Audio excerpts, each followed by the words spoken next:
Why your work is not your life.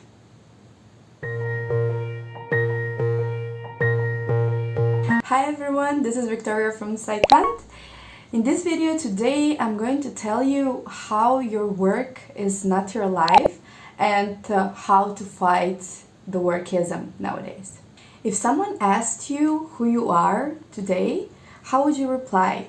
I'm an engineer, I'm a doctor, I'm an HR specialist.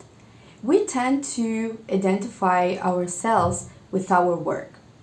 There is one brilliant author, Jeffrey Davis, and he's talking about workism. What is workism? Workism is a belief that work is not only for economic production, but it is also the centerpiece of our identity and our life purpose. We have been trapped in this kind of reality or perception that the work should represent our full identity, that the work is responsible for having a meaningful life, and that our self-worth is based only on our work. We tend to sacrifice our self-development, our family, our relationships, friendships, and everything that is happening around us for the sake of achieving great work results.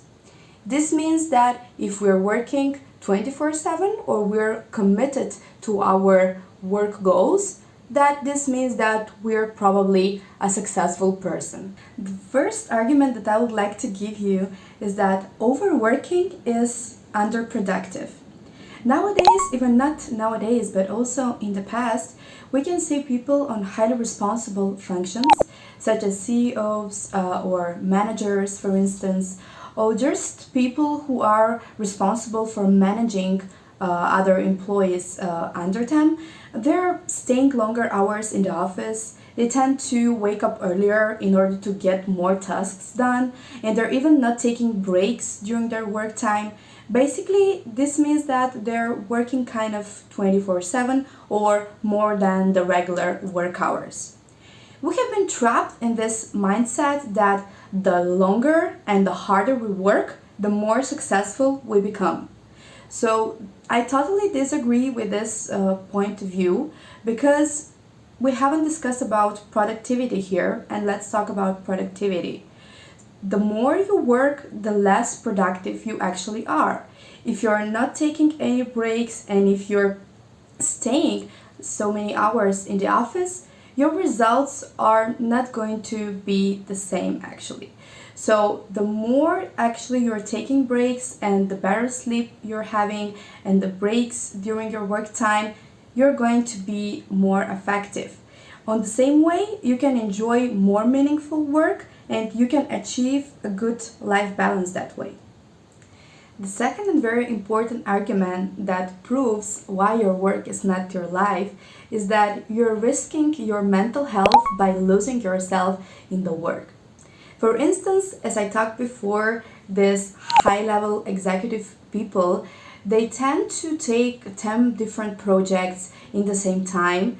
Even during their vacation, they're answering to emails and work calls. They're also engaged in work activities while they're having a picnic with their friends, for example, and when they're spending their relaxing time after work. In the same time, we see our colleagues, our managers, that they're doing exactly the same. We can see that they're working after work, that they're answering to work calls even during after work hours. We have been trapped in this idea that we're not doing enough. And when we're seeing this reality around us, we think that we should do always more and that we're not doing enough. By having this way of thinking, we are risking our mental health, and in the way that we increase the risk of depression, for instance, or even burnout or other mental health concerns. In most cases, very successful people tend to identify themselves with more than one title. So she's not only a CEO or a doctor, but she's also a mentor, she's a friend, she's a mother, or even many other things. The third and kind of the key conclusion based on fighting workism is that having a new identity leads to a more meaningful life. Attaining a healthy identity means that you need to make a good balance in your work and in your personal life. There is one key important here: having a life purpose. Basically, the life purpose should not be only work related. Your life purpose will have into consideration different aspects of your life. The time you have for self-care, for family or friendships, or anything else that you're doing apart from your work. This life purpose is going to guide you through your life, through your daily work routine, and also everyday activities. You need to ask yourself detailed questions. Are you sacrificing your family and relationships for the sake of the work deadlines? Are you sacrificing, for instance, your self-care time for the sake of the new jobs that you just signed to? For example, are you neglecting your health for the sake of the new work deadlines? Are you neglecting your family or friendships for the sake of the new job? Asking yourself these detailed questions takes time and self-reflection. You need to have in mind your daily work routine. You need to compare the time that you're spending at your work and with your friends or self-care or your family. However, one important thing that you have to remember out of this is that your work should add meaning to your life. However, it should not be the meaning of your life. If you imagine your life like a big circle and there are many parts of it, I would say that work is just one integrated part of it. How do you manage your life circle and your life balance?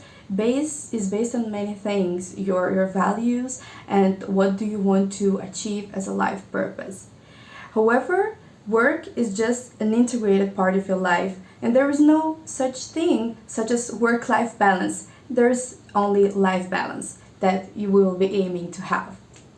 I would really like to give a big thanks to my close friend and also brilliant HR consultant, Anita Janczewska. She has been a great inspiration for this video based on our previous discussions, and I really hope that it kind of changed your perspective a bit or that you just found it useful.